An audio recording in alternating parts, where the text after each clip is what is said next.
At ang iyong kaluwalhatian ay tumaan sa apat na tarangkahan ng apoy, ng lindol ng hangin at ng lamig, upang iyong may pagkaloob ang kautusan sa binhi ni Jacob at sigasig sa lahi ng Israel. Ngunit hindi mo inalis sa kanila ang masamang puso, upang ang iyong kautusan ay magbunga sa kanila. Sapagkat ang unang si Adan, nataglay ang masamang puso, ay lumabag at nahulog, at gayon din ang lahat ng mga ipinanganak mula sa kanya. Sa gayon, ang kahinaan ay naging pamalagian, at ang kautusan ay nasa sa puso ng mga tao, kasama ang kasamaan ng ugat. Kaya't ang mabuti ay nawala, at ang masama ay nanatili.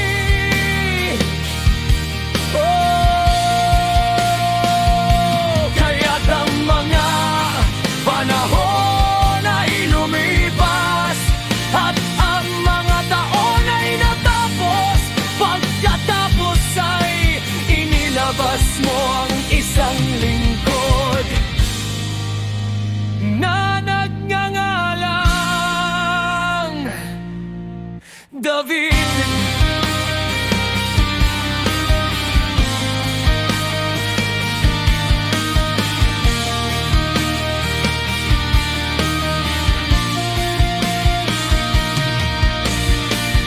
Na iyong inutusan na magtayo ng isang lungsod para sa iyong pangalan, at maghandog ng insenso at mga alay sa iyo roon, nang maganap ito sa loob ng maraming taon. Sila na naninirahan sa lungsod ay nagtaksil sa iyo, at sa lahat ng bagay ay ginawa ang gaya ng ginawa ni Adan, at ng lahat ng kanyang mga lahi, sapagkat sila rin ay nagtaglay ng masamang puso, at sa gayon ay ibinigay mo ang iyong lungsod sa mga kamay ng iyong mga kaaway. Mas mabuti ba ang mga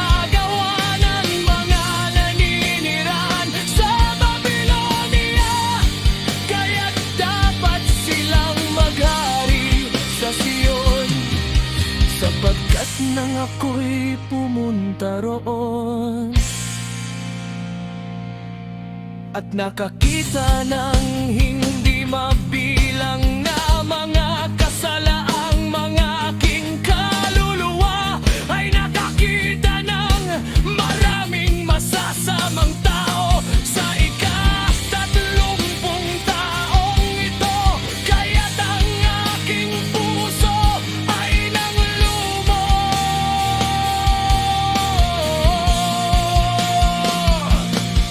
sapagkat aking nakita kung paano mo pinabayaang magkasalang mga ito, at iyong pinatawad ang mga manggagawa ng masama, at iyong winasak ang iyong bayan, at iyong iningatan ng iyong mga kaaway, at hindi mo ipinaalan nito.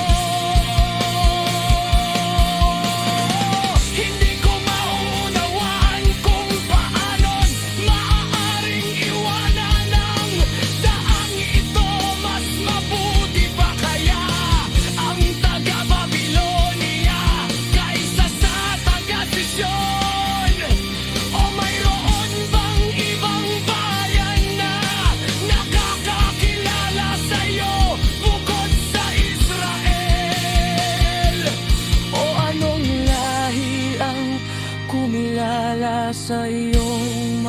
harapan, gaya ni Jacob.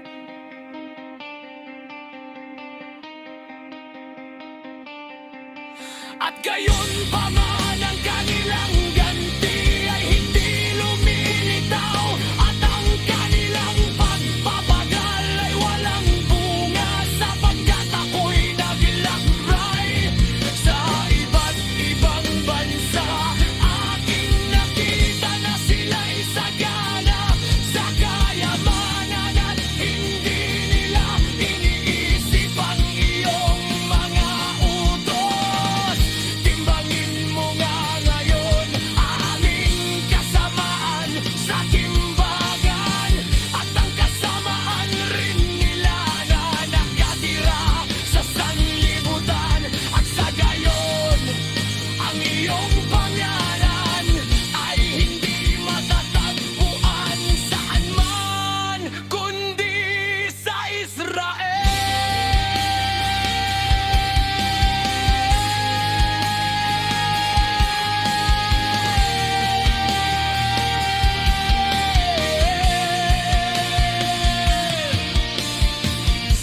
O kailan nangyari na ang mga naninirahan sa lupa ay hindi nagkasala sa iyong paningin? O anong bayan ang tumupad ng iyong mga utos?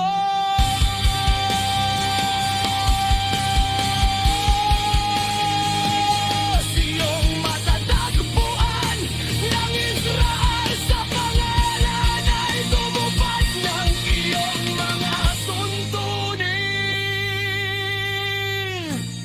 Ngunit hindi ang mga bansa